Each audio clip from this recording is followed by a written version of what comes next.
What are the 5 key pieces of medical equipment that you need when you're practicing as a UK general practitioner? I'm going to cover all of that in this episode and make sure that you have the information to pick the right equipment for you, no matter what your budget might be.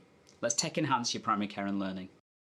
Hey GP learners, I'm Dr. Gandalf of eGP Learning, where I look at supporting you with technology enhanced primary care and learning. And in this episode, we're going to cover the key pieces of equipment that you need when you're working in general practice to basically make your life easier and, to be honest, to do the job itself.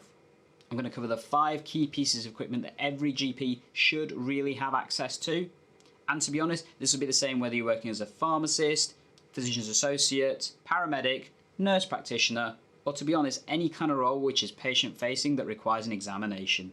I'm also going to cover the various pieces of equipment that will basically manage no matter what your budget is, and if you're being really cost-effective, should be able to get all this in total for under £100. First up, we're going to talk about the most iconic piece of medical equipment that is associated with any kind of doctor, and that's the stethoscope. Now, the stethoscope is one of the most key pieces of equipment that any clinician will need. Obviously, you need that when you want to do things, for example, examine chest, sometimes listen to bowel sounds, check blood pressures if you're using a manual cuff, and various other things. It can also sometimes even double up as a really good tendon hammer in emergency uses. And stethoscopes come in all shapes, sizes, and absolutely cost.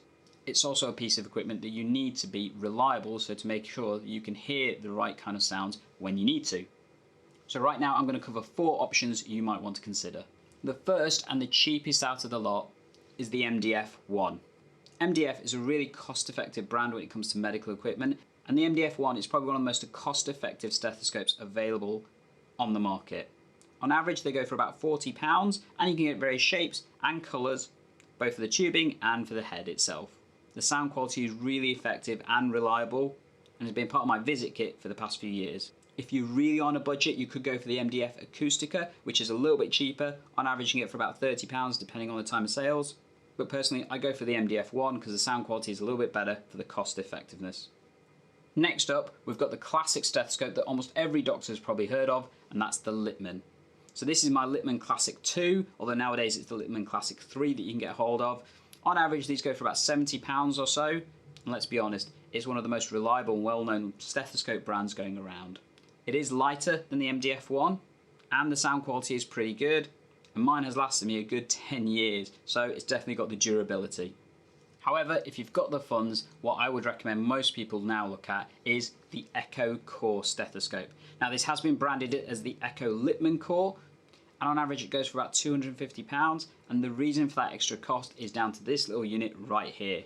So this adds both Bluetooth, because everything's better with Bluetooth, but more importantly adds some noise cancelling elements to the stethoscope, and the only way I can describe this, it's like watching HD TV and then going back to normal definition TV, but when it comes to sound.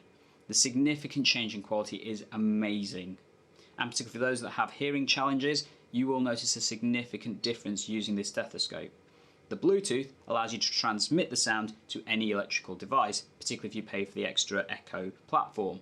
And that can have real benefits for things like care home ward rounds, for example, or if you're having to see patients that need to be isolated, for example, like our recent COVID pandemic. This is the stethoscope I use in practice every day at the moment, and if I had the funds, I'd get another one to stick in my visit bag as well. But if you had a little bit of an extra fund, or if you wanted a stethoscope with an extra little kick, then I would highly recommend getting the Eko Duo, which is this one's big brother. And that's what I've got right here. The main difference between the Eko Duo and the Eko Core is the fact that it doesn't have a bell, first of all, but more importantly, this device allows you to get a 2-lead ECG when you use this with the app, which can be either on a desktop, laptop, tablet, or mobile device. So for an extra £50, you will get a 2-lead ECG built in to your stethoscope. That can be really good if you're trying to pick out patients, for example, with atrial fibrillation, and it has all the other features like Bluetooth and noise cancelling to make sure it's a really effective digital stethoscope. So you're probably thinking, Dr. Gandalf, why don't you use this over the Eko Core then? Well, I'll be honest, it's just down to one pure reason. This one unfortunately will not work if it's not charged, and I'll be honest, I'm a little bit forgetful at remembering to charge it. However, the Core does actually work as a normal stethoscope, like a normal Littmann, for example, if it's not charged. So that's the main reason, if I'm being honest. In addition, if I do need a 2-lead ECG, for example, if I'm checking for a patient for atrial fibrillation, I'll default back to my AliveCore Cardia, which many of you have probably seen and had access to recently. This now does have a 6-lead version, which is even better. but a little bit more expensive. And I'm anxiously awaiting for when they put in the QT algorithm for this, because that will make it really useful for primary care in particular, unless they happen to develop a 12-lead version of this, which would be even more amazing. If you want to check out all my reviews of these 3 pieces of kit, so the Eko Core, the Eko Duo, and the LifeCore Cardia, have a look at the links down below, so I'll put those video links in the description. The next piece of equipment that pretty much every clinician needs access to is a blood pressure monitoring device. Now these come in 2 different versions, either manual or electronic, and which you prefer, well, to be honest, is up to you.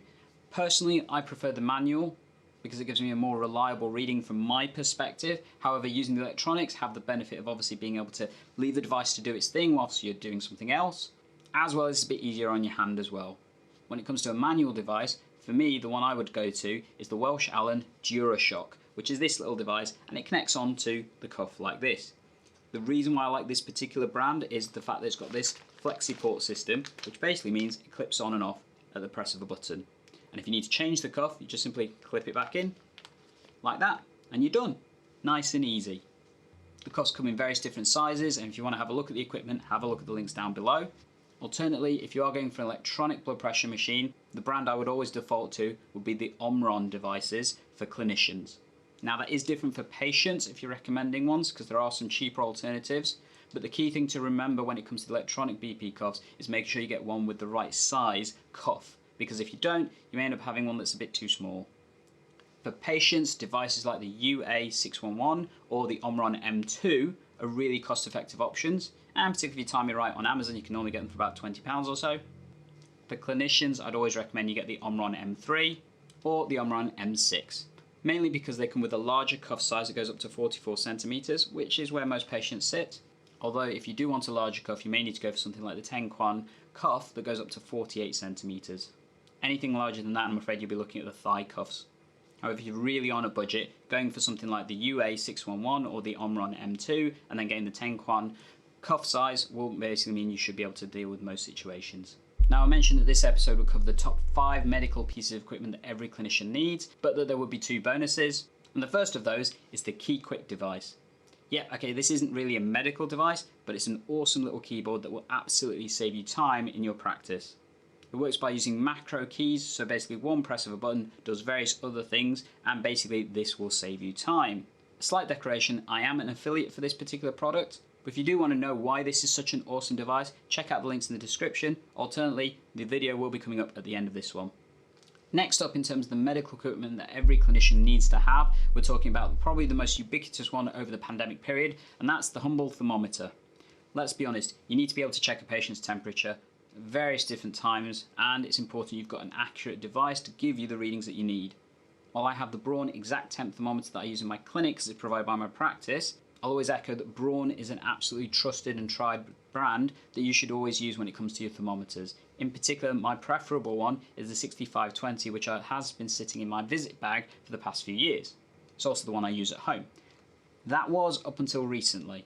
Using in-ear thermometers have always been the preferred route for many clinicians, and that's in preference over the no-touch thermometers that check, for example, the forehead or other areas. However, over the pandemic period, having to be closer to patients and the disposable cap element is something that's always important to be aware of. The problem with no-touch thermometers is that the patient needs to be acclimatized to the environment that you check their temperature in, otherwise you may get a false reading. For example, if you've got a patient that's come in from the cold, who's got a big huge coat on, and you see them fairly quickly, they may not have acclimatized and therefore you may not get an accurate reading through a no-touch thermometer. However, when you visit a patient, they've also been in that environment for quite a while, and therefore you're likely to get a much better reading. And for that reason, I've been using the Duronic no-touch thermometer for the past few months and found it really effective. I have even done trials with using this and my Braun, and the temperatures I get are almost exactly the same, if not a 0.1 difference at times. The added benefit of this version versus some others is that if you do have an abnormal reading, you can remove the cap, place a plastic cap on top, and it works as an in-ear thermometer as well, and this is only £20. Talk about good value. Switching from in-ear to forehead thermometer is really quick and easy to do, and to be honest, Duronic is a brand I use for other things, for example sit and stand desks and other electronic equipment, so they're not too bad. If you're interested, check out the links down below. They are affiliated, so if you do use them, I will get a small amount and no extra cost to yourself. If not, just Google it and I'm sure you'll find them. In addition to the thermometer, the other piece of equipment that's been universal over the pandemic has been the humble SATS probe.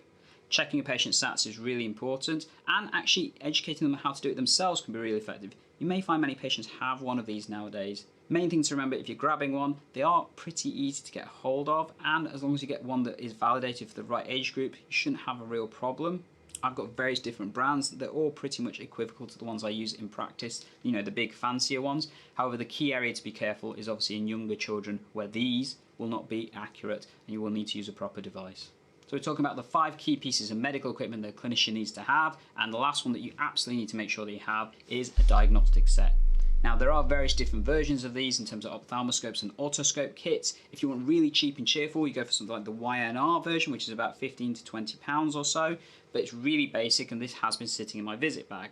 Alternatively, more people will understand and prefer the trusted Welsh, Allen or Reister brands, which can go for upwards of about £250 odd. Alternatively, the Panoptic version is about £600.